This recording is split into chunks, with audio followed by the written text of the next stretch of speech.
Welcome to the Skeptic and the Changemaker, a podcast about the future of work and the bold decisions leaders make to do things differently. I'm your host, Susan Chen, the founder and the CEO of CoGrow, a fractional HR strategy consultancy based in Singapore. In our podcast series, I bring a skeptical lens to help navigate and unlearn some of the convenient truths in our world. Our changemaker today is Vanessa, the Chief Visionary Officer and founder of HRPartner.ai. And Vanessa is all about building an ecosystem of AI for HR. Vanessa is also a fellow fractional HR practitioner based in Austin. So today in our podcast, we're going to talk about HR tech, right? What if HR tech is actually making things worse? What if HR tech actually isn't making our world better? What if it's not making our world make better decisions, getting access to better data? But I know that, Vanessa, you are a rare breed, right? You are an HR practitioner building HR tech. So tell us a little bit more about what you're building. And of course, please introduce yourself a little bit more. Yes, thank you, Susan. My name is Vanessa Gutierrez. I have been in the HR operations space for nearly 20 years, working primarily in startups and scale-ups. And my bread and butter within the HR space is system implementations, integrations, and automation. So you can imagine how excited I am about this new emerging technology in AI that's more accessible to the everyday person. I'm building HRPartner.ai, which is essentially a product that overlays any company's unique HR tech stack, plugs into whatever systems are in their tech stack, and helps them get the data in a matter of seconds versus having to pull multiple reports and aggregate that information. I'm also building the AI for HR community, where we bring together HR practitioners to learn, share, and build with AI so we could really get on that next wave of HR technology. Great. So let's dive in a little bit because I hear that you're talking about pulling data from different HR tech, right, into what you're building to make decision.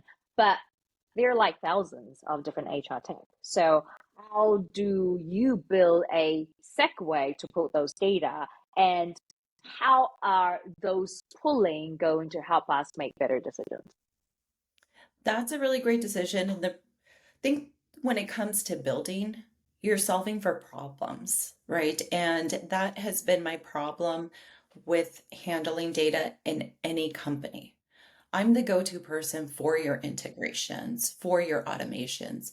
And no matter how well I've done that, it still does not give us everything that we need. So that was the reason of HRPartner.ai. And it's not easy building with this AI technology. There's so many intricacies involved with that. As you know, many of these systems do not have complete data. So you have your missing data, you have wrong data sometimes, Yeah. and you realize those after you pull the reports and you're like, what's going on here? So that's some of the issues that we're facing, and we could solve for being able to pull data in a matter of seconds. But like, Mm. how helpful is it really when your data is not complete? That's a really good point, right? So, in essence, though, what I'm hearing, and I'm being a little bit skeptical about it, just because you can pull data, the cleanliness or the usefulness of data is still so much relying on human, right? So, does that mean really HR technology is just helping us to do things quicker and more efficient, but it doesn't actually help us with the core fundamentals of putting in the right data and keep these data updated, right? So, how do we then help those conversations or those actual work to be done more efficiently? How do we actually solve that? Or can we? That's what I'm thinking. Can we? And I think we can, but will we get there? That's going to be challenging. Why? And as you know, in the fractional HR space, we're doing fractional HR because we know all the challenges and the mistakes that companies make early on, right? And one of those problems is getting their data together. So they start building their startups and then they get to, I don't know, maybe 15 or so people. Oh, we need an HR person. But they're thinking now we need an HR person to help with our onboarding, our culture, our this and that. But they forget the fundamentals that come to your data and your compliance. Those things are missing. And I think as the company continues to grow, that data is still being overlooked. It's not Hmm. being corrected, it's not being looked at, and it just continues to become a mess. So, um, yes, it's messy. Yes, it's going to be difficult to fix. I think it's possible, but it will take it's a huge undertaking and more so uh I think if companies start hiring HR people early on, but not entry level HR people. I'm talking about fractional HR people who are experienced and experts in the space. They can get that data right and they can implement these bigger tools that will operate and serve the team as they need to. So Yeah. twofold. Yeah. No, I think it's a good point about hiring people who has the mindset and experience about getting the data right from the start, right? Because I think even as a fractional HR, want to go into organizations that have been operating for a while, um, the data cleanliness, like to actually get into the middle of it, trying to clean it is just so challenging. And I think that's why sometimes I'm a little bit skeptical with all the great HR, tools that's out there or technology. The fundamentals hasn't been solved, and therefore the outcomes we're hoping to achieve with HR tech actually isn't always there, right? So again, if we get to pull these wonderful data from the system, but they are terrible data, so we are actually still unable to make better decisions, having more insightful conversation, and therefore it feels like AI and HR just automating the same old mistake and biases and just making, if anything, making those problems scale faster because now it's easier to pull those crap data. So I mean, how do we change this? How do we shift this? I hear you, right? Business can actually help by hiring better HR people up front. But what are some of the other ways? How about HR? What can we do? Right? Let's stop talking about what the business need to do. What can we do as HR professionals? That's a good question. Right now, as you were talking, I was thinking we have these people analytics teams, and I wonder if that's going to go away with the products that are coming out on the market. Mm, I don't know. And maybe what we need is a data sanitation person in that space instead, that is ensuring that we have those populated fields that need to be populated. And um, yeah, I'm not sure how we're going to solve for that. yeah, But HR professionals, what can we do? I think that was your question, right?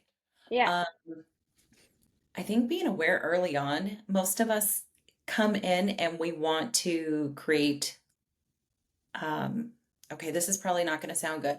I say that there's this like soft side of HR where we talk about our employee experience folks, we talk about our performance management folks, but I think you need more people on the operations back end side to really dive into the systems and understand the systems so we could build a strong foundation for the company, because let's be honest, those performance management or like your employee surveys, all of that stuff, if we don't have the right information from the foundation, it's going to be really challenging to get accurate data from those other parts of HR that we're working in. yeah. So, I kind of feel like we probably have now realized there is a problem space that HR cannot solve. I'm sorry, AI cannot solve for HR. Like actually that fundamentals getting the data right correctly. And I will put it out there, right, as a skeptic. I also wonder how much some of these data is that we need to hold the data owner accountable for those accuracy, if that makes sense, right? Sometimes even foundational data of, I still remember going into organization, they're like, we have zero information on the next of kin. We don't know, some of those basic HR data, which should be the ownership of individuals, right? Even about experiences, skill set, if we want to do proper skills-based succession, right? Versus there's some data which is not about sanitizing. It is about quality of data, like performance review data. Do they have more quality? And that can be accountable by making sure managers or whoever who's putting in, right, 360, those who are contributing are putting quality data. So I don't know, as I'm talking out loud, it's like, actually, is it really all about HR needing to sanitize, or is it our role shifting to holding data owners accountable of making sure things that's hosted that is more accurate? I don't know. That's thinking out loud. So I typically look at like the data in the systems, typically RASs. So that's where my mind goes. But when we're looking at or talking about like your performance management, those are thorough information that you're putting in, right? That's not your Yeah. numbers, it's not your address, it's not your next of kin. Um, yes, those need to be more thorough in order for Yeah. us to be able to give the proper feedback. And now we have tools to make that easier. Right. Now you can record your one-on-one sessions. You could record your quarterly reviews. And I think that's going to help managers Mm. complete those tasks that we give them on whatever cadence. Um, but then we go into how accurate is it? Are they just AI, okay, summarize it for me and let's roll Yeah. with. Are they Yeah. actually going through and checking it? I think that's a problem with AI is that the trust in it, right? I Mm. don't think it's the AI that's evil. It's the trust that people put in it and not Yeah. double check what the outputs are. That is the problem. Yeah. Yeah. And, again, goes back to how much is AI taking away some of the true human touch of some of the human orientated processes that we as HR usually are owners or stewards through these sort of process. Yeah. So I think it's called like human centered, right? That still Yeah. requires the human. We need the judgment, the context, the empathy, right? Those things aren't baked into the code. We need to think of AI more as like a co-pilot. It's Mm. not a replacement, right? So, and we can't defer to it to make any hard decisions. Those are things that we Mm. really think about. And I think a lot of people are just jumping on this, oh, AI will do it for me. Um, but it's not going to work like that. It's Yeah. not innovation at all. And as you hear a lot, it can be bias, right? But Mm-hmm. that also has to do a lot with the information that we put into the system because AI is like a mirror. And so that's where I go back to we can't just think about the inputs. We really have to look at the outputs. Um, Yeah. so, Exactly. And speaking of that, right, one very, and that's not name names, but very well known and huge HR tech is recently in hot waters for exactly that, right? It's like the data that's in there has caused at least a belief of the users around how does that discriminate against some applicants and so on and so forth with the data. Although, again, people argue whether there's human behind the data, right? Whether there's rules for how you want to find the right keywords for rejections and so on. So there's still a lot of human biases that's introduced into HR, and I feel like these are now really is a such a blurry line. And this sort of brings me to we in HR, we know some of these intricacies, we know some of these biases as human. But I think there's some crazy numbers like 80% of HR tech is not built by HR professionals. So I wonder why are they not more HR professionals building HR tech like yourself and like me? I'm building HR tech. Like, why do you think is that? oh, well, I think it's one of the biggest missed opportunities for any entrepreneurs and investors right now. Um, as HR practitioners, we know the pain points, right? We know the pain points. Um, and I think, let's go back to this. HR has always been looked at as an administrative function, right? Mm-hmm. We're internal support, we push papers, we just pay people. hire, fire, pay. Um, and we haven't been recognized for such a long time as a core part of the business strategy. And I think that's changing. I think that's changing because you have HR professionals becoming more tech savvy and stepping up and asking, I think, more critical questions within organizations. Um, so that's one of the reasons why we're looked at as this, I call it the secretarial function, right? Yeah. That's because a majority of people don't know everything that we do that goes into our role. And then also we're looked at as the bad team, HR fired so and so. No, Yeah. that's not true, right? As a The manager, evil function. right? A manager makes that decision. But investors need to get on this, right? They need to be working with looking at HR tools, but a big miss, and this was this week, I was at an event. It's a woman, she's an investor and she's in talks with an HR company. I started talking to her about that. No one on their founding team has ever worked in HR. She told me some assumptions that they made. I was like, I've been working in HR for 20 years and I've never had to go through that. So I think there's lots of assumptions baked into Mm. tools, into these products. And because a lot of these people who are building tech today have a reputation of building and exiting companies, so they must know what they're doing. Um, they're attracted and they get investors, are attracted. Mm. So what they're missing is the practitioner involvement. Even if you have your tech bros building a new HR product, they need to have an advisor who's worked in HR, heavily invested in the build as well. It's I essential mean, for the practitioner.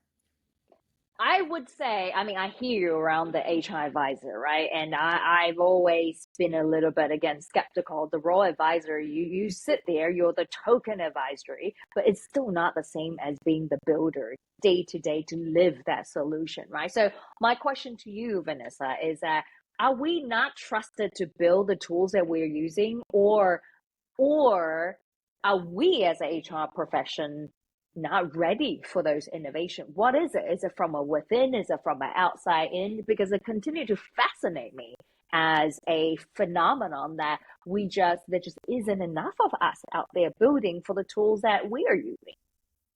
There aren't enough of us building. Yeah, There aren't no, there enough is of not. us building, and I think we stick in that mindset. Actually, I don't know. I take that back. We're not in that mindset. I think a lot of us who are experienced in HR and even the newer people to the HR space, I think we all have this curiosity of how do we innovate? How do we make our processes better? Um, but getting the support Mm, from leadership, I think that's the challenging part. But we're hearing a lot of stories of how now, your HR team is being merged with your IT team, right? And that has always been critical in my journey is working closely with the IT team. mm, The last company I was at, I got this huge sense of relief when I started, and a weekend I reached out to the IT lead and he was like, "Oh, you get this? You understand this?" And like, yes, it's very critical that we partner. So, mm, so I think that's where we're at. If we come to the table with solutions and we show those solutions, that is what's going to help us move ahead. Um, I know there's some security protocols and many other things we need to think about, but it's mm. things we need to jump into. We need Yeah, to jump in with curiosity. We need to start testing. We need to start failing. We need to start showing off that we're more than just paper pushers. We're yeah, not secretaries. We have lots of value that we could bring to the team because we understand the systems, we understand the complexity of the role. yeah. Although I have to say, I'm getting a bit PTSD in the sense that in the old days, there's the HR merged with finance. That's how we become more business oriented, know the number.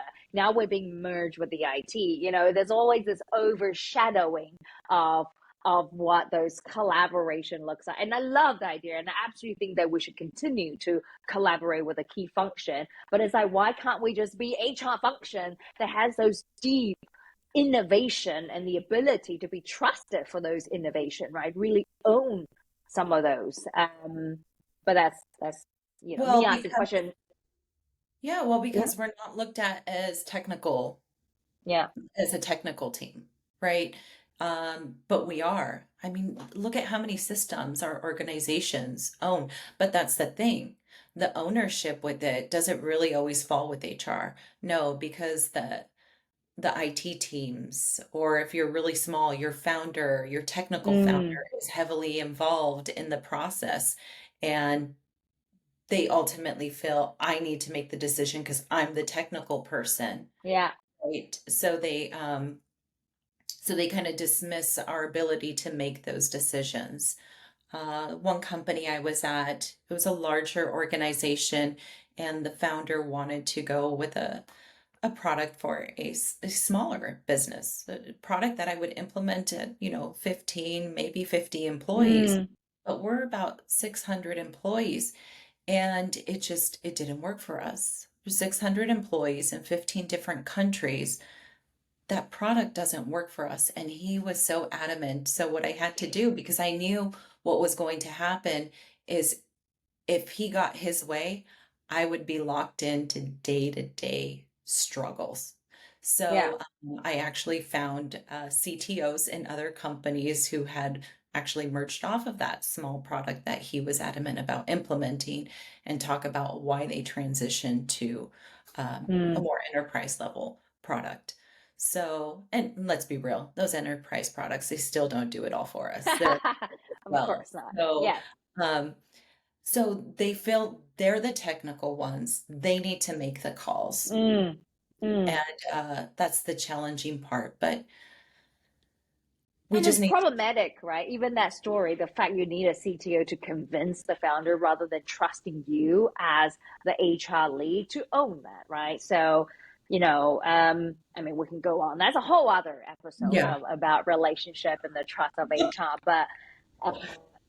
But again, right, it goes back to why is it that, I guess my question is this whole new world emerging with IT, whether that truly is beneficial for HR. I'll remain that to be a question mark. Um, but I want to come into a little bit more understanding tech and also AI, right? Is we've been talking AI a lot, but if I remember the day before AI was so accessible as the next big thing, before that was crypto, and then there was Web3.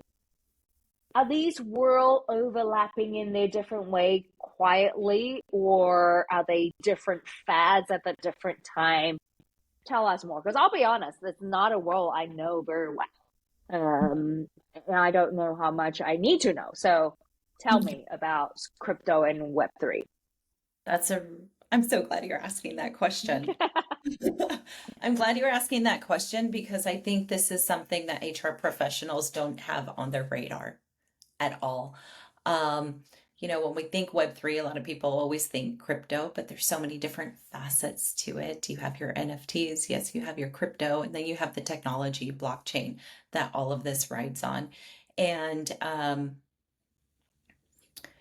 if we talk about blockchain technology within the HR space, the technology is just like a verified source of truth. All transactions are on this blockchain. So what happens is we're going into a world where we have self-sovereign identity. So right now, when you go into set up an account at a website or whatever, you're putting in your email address at a minimum, right? So they have your email address, and you have to put in a password, sign in, sign out. Um, you're giving them access to your information, and they keep it. It's there. With blockchain technology, it's really great because you hook up your digital wallet, and with that, you can access information, access sites, and the moment you decide you no longer want to partake in the services of that site, you simply disconnect your wallet. So your information is always with you. So, how this translates into HR, when we have self-sovereign identity and all our information is on our digital wallet, we can share that with whomever we want to, whenever we want to, whatever length of time we want to. And this translates to HR when you start thinking about, let's look at offer letters. Offer letters, those will be on smart contracts, contracts that are based on the blockchain. And the information within that contract will initiate, let's say, your payments. It's already within the contract. We know that at the end of every week or bi-weekly, you get paid this amount for this amount of hours. That is a contract that we've made. We approve it, and that just operates on whatever cadence is in that contract. Doing background checks, um, that's something we will be able to give authorization to a company through a wallet to run those background checks. And then when that's complete, we take our information back. Because as you know, right now, I go get HireRight or Sterling or Checker, and ask for those background checks. Mm-hmm. Background checks come in. Whoever has access to that background check platform can see those documents, and they sit there for I don't know how long. Sometimes employees download them. Do they put them in a folder? How long do they retain them? When are they deleted? Who else sees them? Right? So there's so much information there that shouldn't just be flying around so freely. Um, payments will be on the blockchain. They will be in crypto. Um, they can also be in your country's currency as well. But I think it's so important to have the accessibility for employees to get paid in currencies like Bitcoin or Ethereum if they choose to. I Mm. know there's volatility there, but if an employee is aware of that volatility and is willing to take it, why not give it to them?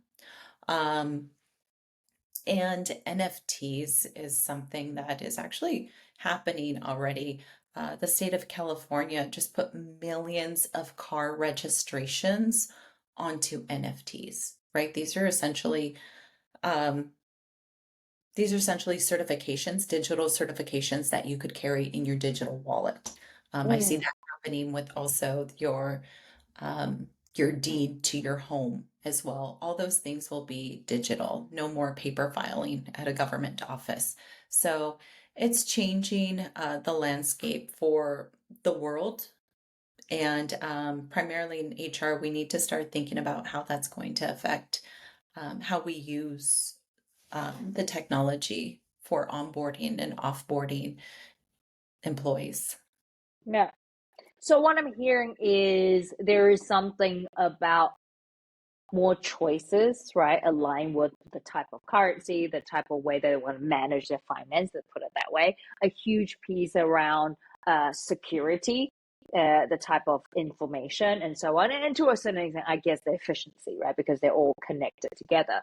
But we've been talking about crypto, Web3 integrating into the HR world for quite some time now, right? And you are based in the US, I'm based in Asia, and I have to say the movement and the speed is not sort of, I'm not sensing that same sense of urgency on certain parts of the world, right? So how realistic are we going to see those shift compared to the days of cash to, I guess, credit cards and then cards now to tablets, right, on your phone? Where are we going with this crypto and Web3? And why is it taking its time? Well, if we see kind of the evolution of AI, that's been there for decades, right? And just now is it becoming, I guess, like a Mm. mainstream thing that people are able to use, anywhere at home in their pocket, right? And I see, and it's moving quickly, super fast. And I think that's what's going to happen with blockchain. It's been around, right? Mm, it has, yeah. Now we're talking about it more. You hear buzz about it and news about it at government levels, right? They're making them strategic reserves within states, within countries. So if you're staying on top of that, there's something bubbling up. And we need to just be aware of what's going on throughout, our governments and governments worldwide, uh, Mm. and start thinking about how we are going to manage those. It's an unknown space though. Just like when it comes to AI, we're still not sure how do we effectively and safely implement this into our Mm, organization. I feel it's like that with blockchain because there's so many pieces to it. We all need to start doing our job in different sectors to bring it all together. One example is employee benefits. So historically, what I do is I get a census of our employees, send it securely to our broker so they could shop around my census mm, to various healthcare providers. Um, but let's be honest, there's people who get those census, they download it to their computer. I don't know if they print it. You don't know if it's in their downloads folder, in their documents folder, if they even sent it securely. Then your broker is shopping around all this information um, to all the healthcare providers. So people's information is everywhere. And mm, that's where blockchain technology will come in, where you give access to just whatever they need, the very minimum, for a certain amount of time, and then you cut that off. I see it in the future that not the employee won't necessarily need to give HR all their information for benefits and their dependents and all of that, where we have an agreement with the healthcare provider that we have employed this person. So the employee will give their information directly to the provider, leaving the employer out because honestly, we don't need all that information. mm. Um, so, but healthcare providers need to be using blockchain technology as well. You know, the different jurisdictions, your state, your federal, and also your local um, governments that collect taxes, they need to be on the blockchain too. So there's a lot of different moving parts to it. So it's going to take a while, but I think we'll get there maybe within the next 5 to 7 years. Wow, 5 to 7 years. That's pretty soon. Yeah, yeah, Yeah. I think so. Because you already see states adopting registrations on NFTs. I think I've also heard of universities putting Hmm. the certificates on NFTs as well. So that's wonderful. I don't need to reach out to the university to request any Mm, documentation. I could get that to my phone and have it within my wallet and share it whenever I need to. And it's all been validated. It's all certified. So. yeah. And part of me wonder you almost have to have a like a black swan event or a black swan access, right? I think part of the reason why AI has exploded is all of a sudden that accessibility. Because for blockchain or even the wallet, I think we can talk about it, but the accessibility or understanding that is still very nuanced, right? Versus AI, you can go to a website, you can start using it right now. If you tell me right now to go and get a wallet, I'm like, let me call Vanessa, right? Like I don't know what to do, and so I don't know, right? I don't know 5 to 7 years, unless it almost felt like there has to be an event, just like how whole remote work with the Black Swan event of COVID. It just makes it happen. So You're absolutely right. And I think Ralph Lauren had this huge party in Florida a few years back, and they were going to give all their attendees NFTs, and like 98% didn't have wallets. It's like didn't have their digital wallets. yeah, So those are things that people need to think about as well. And then there's so many safety conditions around wallets as well. That's a whole other story, but yeah, yeah, it's a world, but I think we should at least have it on our radar. Even, I heard something about that. Do some yeah, research online, like how are people applying your blockchain technology to HR? If you Google that, you'll see some really interesting use yeah, cases for businesses out there. But it's important for HR professionals to have that yeah, on their radar and be curious, just like we're curious about AI right now. That's the yeah, only way we're learning is being curious about how do you make it a GPT? How do I prompt better? Those things yeah. are super important. And, just going back to practitioners building, there's Mm-hmm. We are empowered now with systems that are out there so that we could build our own applications.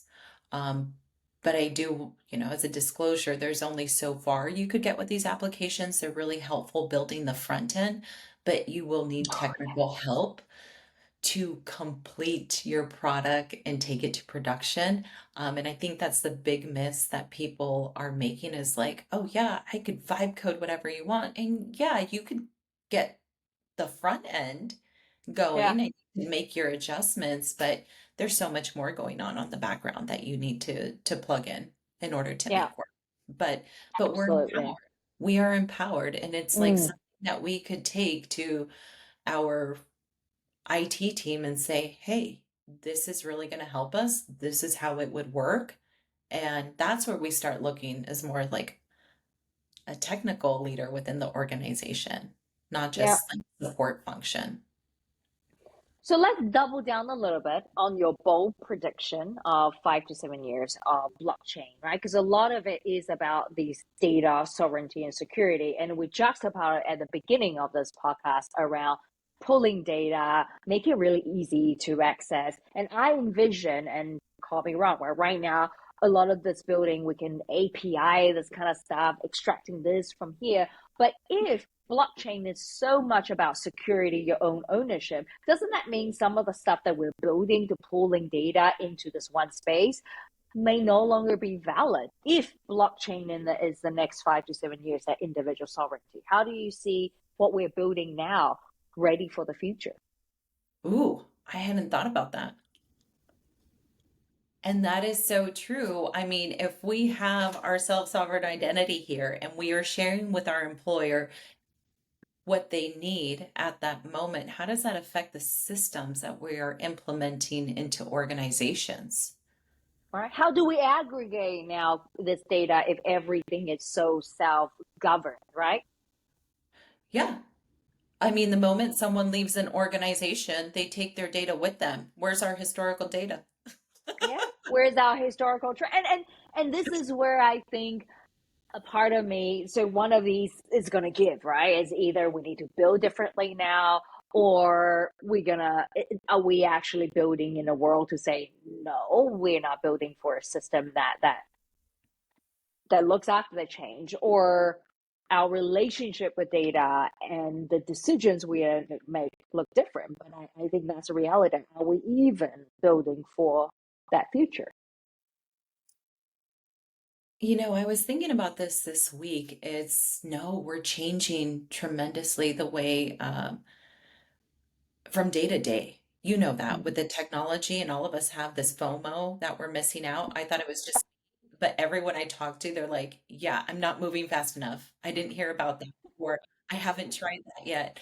So, but the reality is, I think like only like 7 to 8% of the global population is actually using AI. So that blew my Mm. mind recently. Um, so we're really ahead of the curve, and the fact that we're being curious about it is important. But oh God, I lost my train of thought. What was that? It's all right. The train will come back. The train will come back. Oh, yes. But The yeah, AI tell me. technology, it's changing so rapidly. And what you've noticed is a lot of companies started building in a certain fashion or to solve a certain problem. And then it's like, I don't need that product anymore because now I have Mm. this and I can do it on my own. And so I'm thinking you have like Salesforce come out with like, oh, we have our new HR agents that can do this, and that. And I was like, yeah, but I could build it. Like, why do Mm. I still need your Salesforce agent? But we do have to keep in mind there's different levels. Might be a small, medium business or your enterprise. And do you really want to build it? Right? Mm. And I think there's the majority of people are not going to be builders, just like we have the content creators and content consumers, right? There's a small population of content creators. So you're going to have the same thing in technology. You're going to have more people just consuming and buying the product than you will have builders. But this is a very, very pivotal time in the history of technology, especially for us HR practitioners, to step up. we have to step up and we need to showcase what we do. Because as we have all this monolithic HR systems and this legacy crap that is just not helpful, those same people are the ones that are now implementing these AI HR technologies. They're the ones building the agents, but they don't know the complexity and the nuances of our day to day. And they're not keeping the product human centered. So it's time for So us to. this is our time. So I guess, if I go back to the topic of today, right? Maybe it's not that HR tech is making things worse, but bad HR tech is making things worse. How do we introduce more? I think one is forward thinking HR, but second is really just that practitioner experience and nuances that's in the product that we're building for our users, right? So, with that, as we come to the end, like what we like to do with our Skeptic and the Changemaker podcast, we turn the things around a little bit. So, before we wrap up, Vanessa, I'm opening up for one question for you to me, and I'll do my best to answer.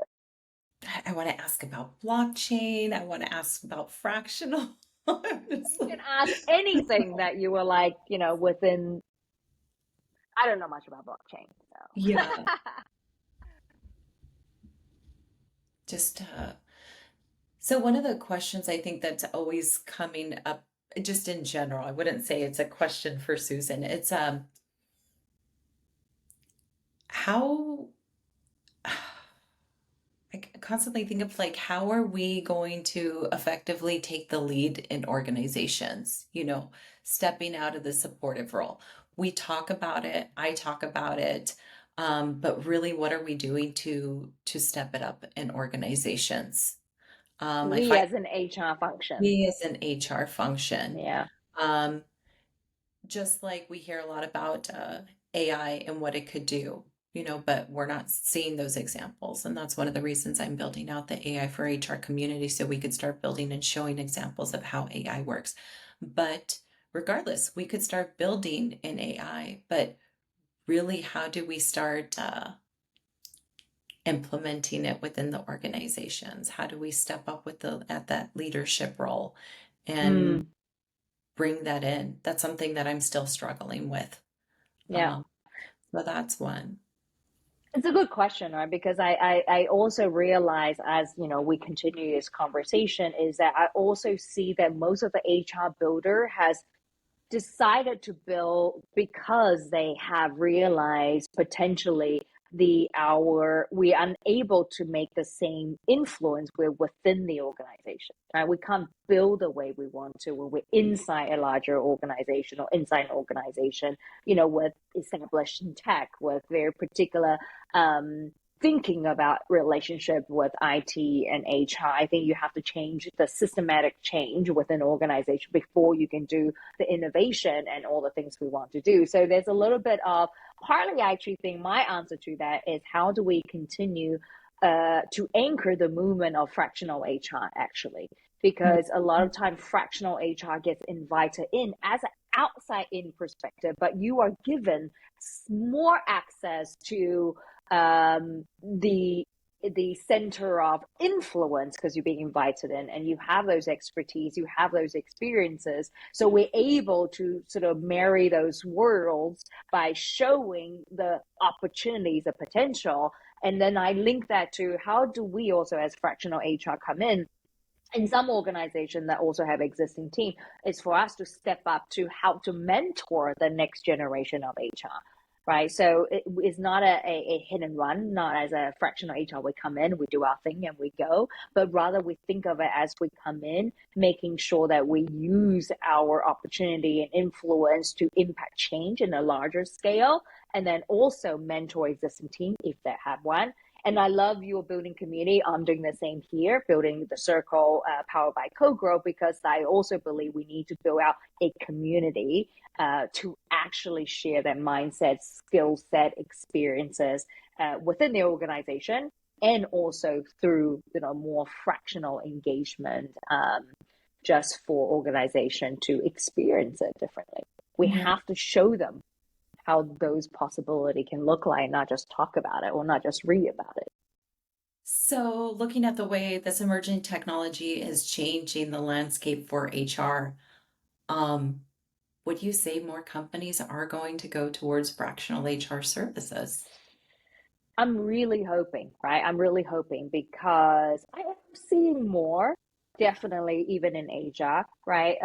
I think it started with more, we don't have the budget for someone full time, to wait, we need to access the certain type of expertise at this stage of our business, even though we're really small. So, how can we get access to that? And I think that evolution, we're seeing bigger organizations to say, yeah, I can bring, instead of consultants, I'm bringing fractional, so leader who come in to be embedded, understand the context, drive change that and innovation. But I do have to say that right now my experience is still that within the more bigger corporate environment, there's great intentions, but the execution is still quite slow, right? You still go through great idea, bring in fractional, but then when you push some innovation, it still takes 6 rounds of approval. You have to go through 10 different people, right? That culture is still there. So yes, do I think they'll be more fractional? Yes.